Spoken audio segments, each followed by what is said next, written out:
Hi everyone, कैसे हैं आप सब। तो स्वागत है आप सभी का मेरे न्यू ब्लॉग पे। तो ब्लॉग की शुरुआत मैं कर रही हूँ अपने टेरेस से और यहाँ पे गेहूँ साफ़ किया जा रहा है। तो जो बर्तन धोने आती हैं मंजू आंटी, वही गेहूँ को साफ़ करी और घर का जो भी काम रहता है, चावल गेहूँ ये सब खेती बाड़ी का काम सब यही करती हैं। तो ये गेहूँ भी साफ़ करी और उधर कपड़े पे चना इन्होंने फैलाया है। तो चने का भी इस्तेमाल होता है पूजा में। ये नया चना है, वो मेरे खेत का ही है। तो ये सब काम होने के बाद मैं आ गई थी किचन में और मैं अब करने जा रही हूँ यहाँ पे सफाई।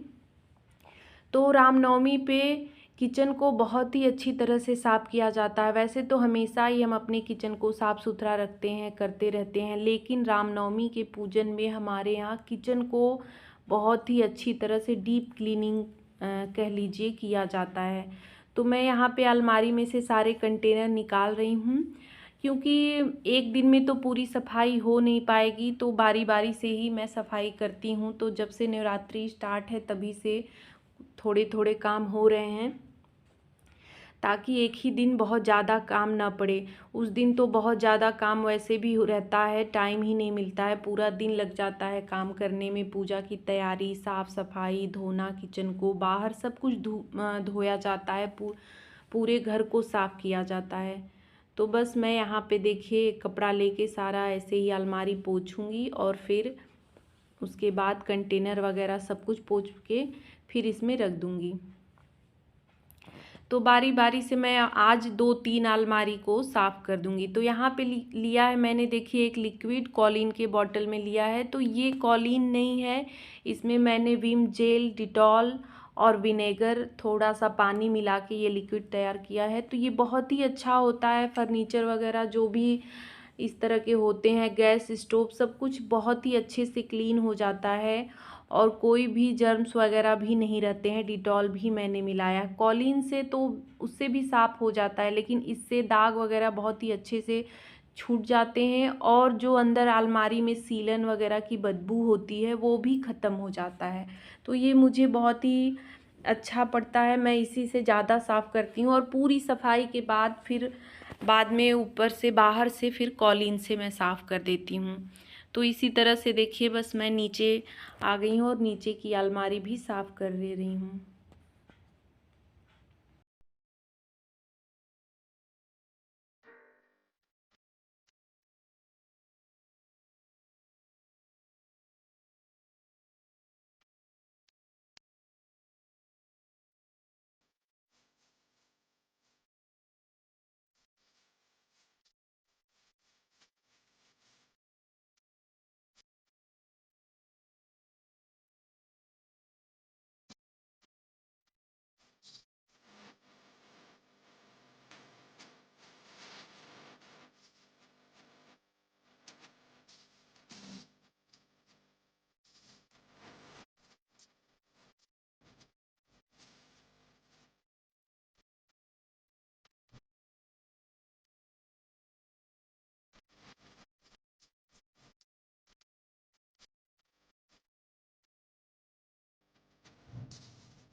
ये वाली अलमारी बिल्कुल गैस के पास है, तो इसका मैट थोड़ा ज़्यादा गंदा हो गया था। तो फिर मैंने इसको धो दिया साबुन से और धोने के बाद धूप में डाल के थोड़ी देर के लिए छोड़ दिया था।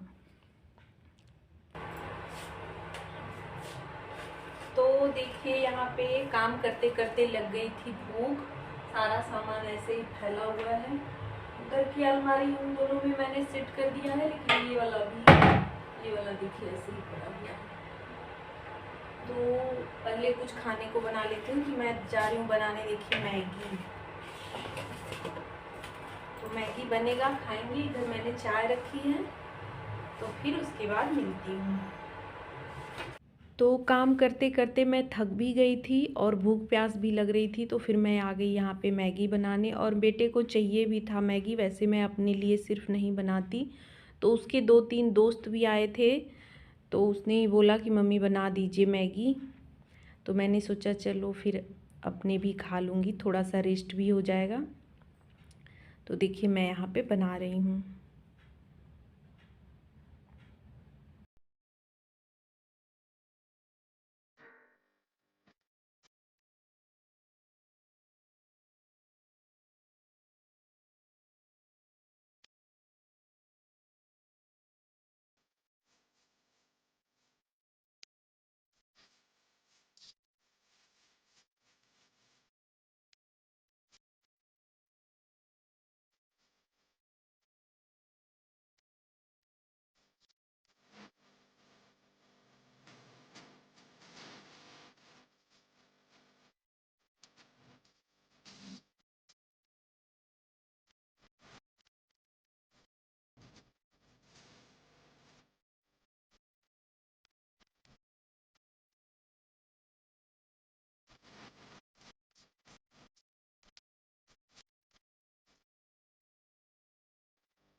तो यहाँ पे मैंने अपने लिए भी ले लिया है मैगी, और आप सब भी खा लीजिए।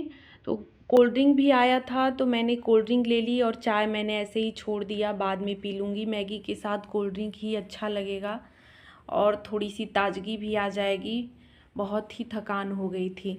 तो फिर मैगी खाने के बाद मैंने कुछ देर आराम ही किया, छोड़ दिया था सब काम। फिर आधे घंटे के बाद फिर सब क्लीनिंग की, सबको एडजस्ट किया, सब अच्छे से रखा, अरेंज किया सब कंटेनर वगैरह। तो वो वीडियो मैंने नहीं बनाया, बहुत ही ज़्यादा लंबा हो जाता।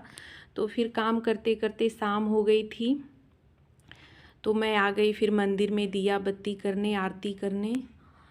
रोज़ का काम हमें रूटीन में ही करना होता है, और एक्स्ट्रा काम के लिए अलग से टाइम निकालना पड़ता है, तो बहुत ज़्यादा ही थकान हो जाती है।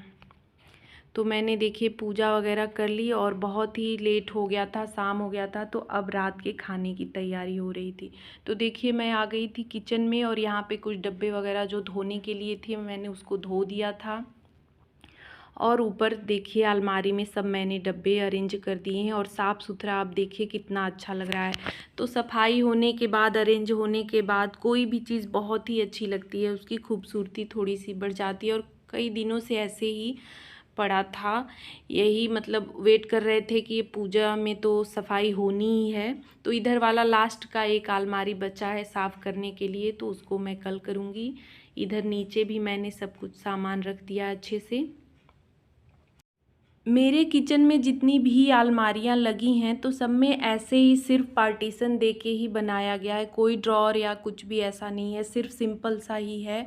बहुत पहले का बना है, तो उस समय उतना आइडिया भी नहीं था, और इस तरह से थोड़ा सा आसान था, तो मिस्त्री ने जैसा बताया सिर्फ हमने वैसा ही बनवा लिया था।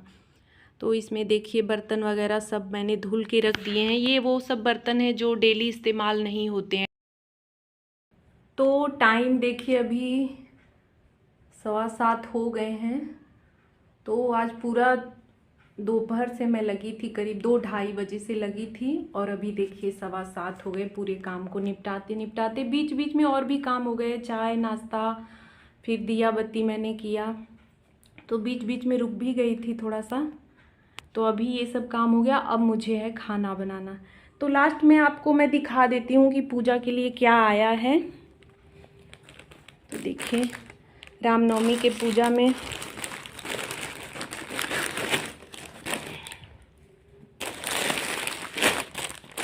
तो ये देखिए ये है साड़ी। तो माता रानी को हमारे यहाँ रामनवमी के दिन साड़ी चढ़ाई जाती है, तो उसके लिए साड़ी आया है। और यहाँ पे एक वो इसको गमछा बोला जाता है, टॉवेल मतलब मान लीजिए, तो गमछा ही बोल के चढ़ाया जाता है माँ को। तो एक साड़ी और एक गमछा, तो यही आया है आज खरीद के। तो तैयारियां शुरू हो गई हैं और काम भी बहुत ज़्यादा है, तो पूरे रामनवमी तक तो बिल्कुल टाइम नहीं मिलने वाला है और ना ही आराम मिलने वाला है। तो ये सब मैं बाद में रख दूँगी। और ये आया है देखिए बरनवाल साड़ी घर अर्दली बाज़ार से। तो बहुत अच्छी दुकान है ये, रिलायबल प्राइस में मिलती हैं साड़ियाँ यहाँ पे। और ये पता नहीं कहाँ से लिए हैं, इसका तो नहीं पता, साड़ी वहीं से लिए हैं। तो कैसी लग रही है, मुझे तो पसंद है साड़ी। और इनको जो है मेरे हस्बैंड को ये हल्का लाइट कलर बहुत ही पसंद है, तो वो अपने पसंद से ले आए हैं। तो अब लास्ट में मैं अपनी शक्ल दिखा दे रही हूँ आपको, देखिए मैं कैसी लग रही हूँ। बिल्कुल हालत ख़राब हो गई है काम करते करते। तो रामनवमी तक बस ऐसे ही काम करना है, बहुत ज़्यादा सफाई करनी होती है। ये पूजा हमारे यहाँ बहुत बड़ी मानी जाती है और इसकी मान्यता भी बहुत है, बहुत ज़्यादा साफ सफाई पवित्रता का ध्यान दिया जाता है। तो उस दिन तो ऐसा होता है कि रात तक हम लोग काम करते ही रह जाते हैं, साफ़ सफाई करते ही रह जाते हैं। जब तक ये पूजा होती नहीं है तब तक साफ़ सफाई चलती रहती है। उस दिन पूरा किचन साफ़ किया जाता है, खाना वगैरह शाम को फिर बाहर बनता है। तो उस दिन का भी वीडियो मैं ज़रूर ब्लॉग आपके साथ शेयर करूँगी। तो उसके लिए चैनल को सब्सक्राइब कर लीजिएगा ताकि नोटिफिकेशन आपके तक पहुँच जाए। तो बस आज इतना ही। तो वीडियो कैसा लगा कमेंट करके ज़रूर बताइएगा, और अच्छा लगा हो तो प्लीज़ लाइक शेयर और चैनल को सब्सक्राइब कर दीजिएगा। तो चलिए फिर मिलते हैं नेक्स्ट ब्लॉग में, तब तक के लिए बाय बाय, जय माता दी।